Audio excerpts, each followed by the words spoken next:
let's face it, absolutely nobody likes waiting in long lines or dealing with a mountain of paperwork.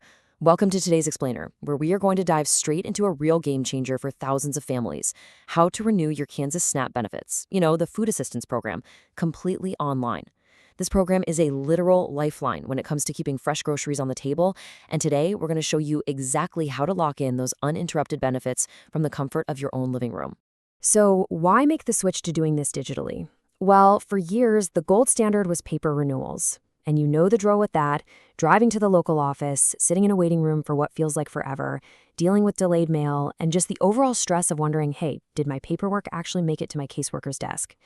But using the Kansas Department for Children and Families, or DCF, secure online portal, it completely flips the script. It is a secure, hassle-free process that's going to take you maybe 30 to 60 minutes tops.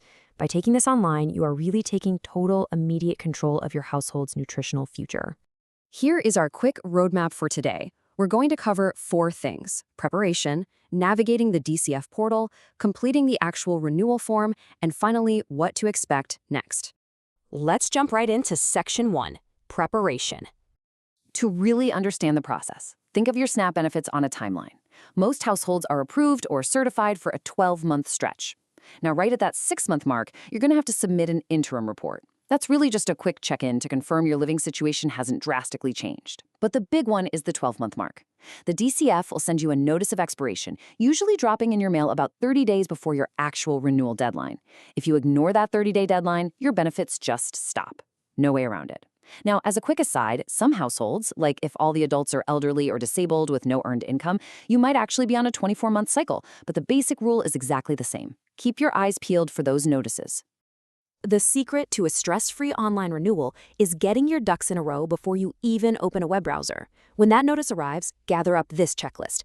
Grab a government ID, the social security numbers for everybody in your house who's applying, and your most recent 30 days of pay stubs to prove what you're currently making. You're also going to want your utility bills and rent or mortgage statements handy, because those expenses actively factor into calculating your benefit amount. Oh, and if anyone in your home is elderly or has a disability, make sure you track down proof of any ongoing medical costs. Claiming those can actually help maximize your benefits. Having all this stuff stacked up on the table next to you is going to save you so much scrambling later on. Okay, moving right along to Section 2, navigating the DCF portal.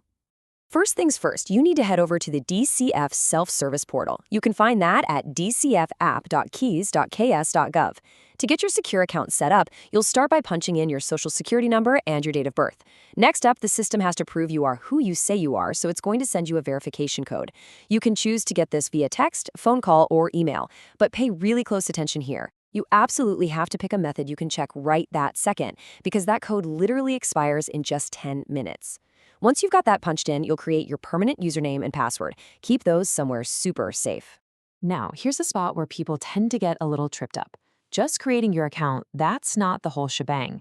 You have this shiny new profile, but the system doesn't automatically know which SNAP case is yours. You have to manually link them together. So once you're logged in, look up and click on the Link My Cases tab. It's going to ask you for your active case number or your client index number. A lot of people just call that the SIN.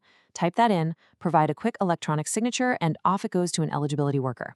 Once they approve it, boom, your portal is officially synced up with your active food assistance case, and all your personal data will populate. All right, that brings us to Section 3, completing the renewal form. When you're looking at your main portal dashboard, scan the page for a module titled Apply for Benefits. Inside that little box, there is a specific link that says Complete a Review. That right there is your golden button. Clicking Complete a Review officially kicks off your digital renewal, pulling up all the household info the state already has on file for you. As you start clicking through the different screens to confirm or update your info, I want to give you a heads up about a very common pitfall.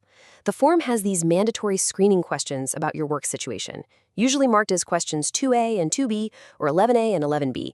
They're asking things like, have you started a new job? Or has your pay rate or your hours changed?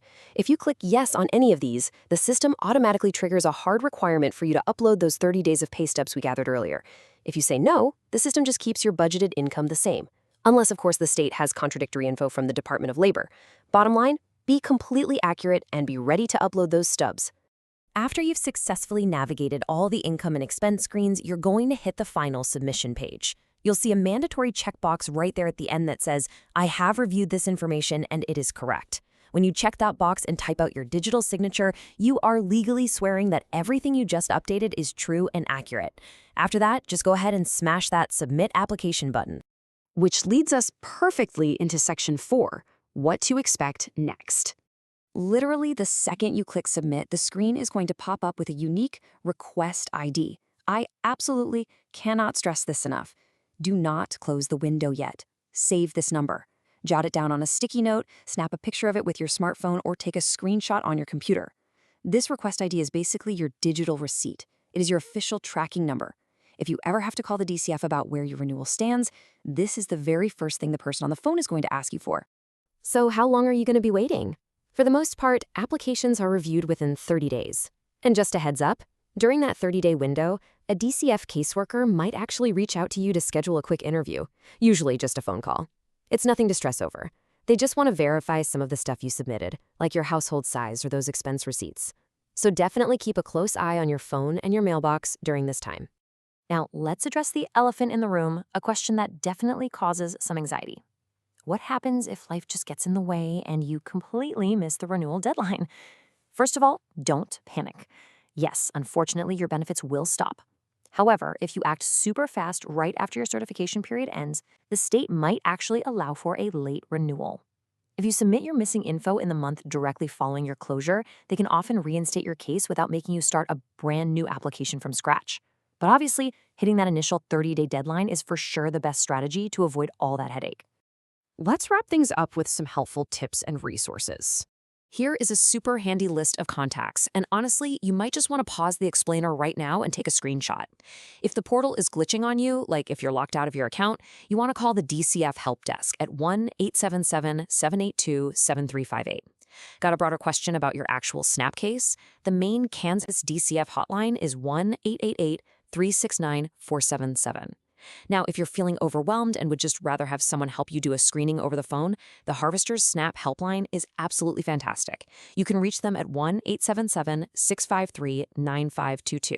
And finally, for anyone who is deaf or hard of hearing, TTY customer service is available at 1-785-296-1491. Just as a quick housekeeping note, government policies and website layouts do update from time to time. The steps and info we've covered today are totally based on current guidelines, but they are always subject to change. So please be sure to verify all the details directly with the Kansas DCF just to make sure you're getting the absolute most up-to-date info. And that wraps up our explainer for today. I want to leave you with a quick question to think about.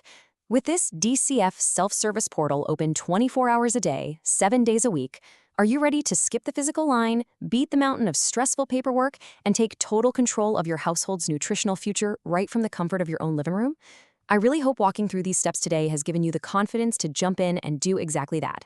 Thanks so much for hanging out with me today, and happy navigating.